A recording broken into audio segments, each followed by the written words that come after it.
హరే కృష్ణ. శ్రీమద్ భగవద్గీత ప్రథమాధ్యాయము 3వ శ్లోకము. పశ్యైతాం పాండుపుత్రాణాం ఆచార్య మహతీం చమూన్ వ్యూఢాం ద్రుపదపుత్రేణ తవ శిష్యేన ధీమతా. ఈ శ్లోకంలో దుర్యోధనుడు ద్రోణాచార్యుని లోపాలను ఎత్తి చూపాలి అనుకున్నాడు. ద్రౌపది తండ్రి అయిన ద్రుపద మహారాజుతో ద్రోణాచార్యునికి ఏదో ఒక రాజకీయ వైరం ఉండేది.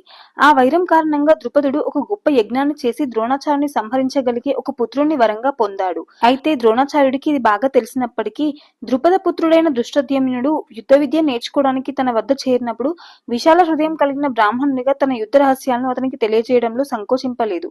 ఇప్పుడు కురుక్షేత్ర రణరంగంలో ధృష్టద్యుమ్నుడు పాండవుల పక్షం వహించాడు.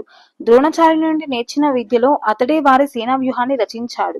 అయితే ద్రోణాచార్యుడి ప్రియతమ శిష్యులైన పాండవుల పట్ల యుద్ధంలో ద్రోణాచార్యుడు సౌమ్యంగా వర్తించకూడదని, అలాగే అర్జునుడు అతడికి ప్రియతముడు, తెలివిగల శిష్యుడు.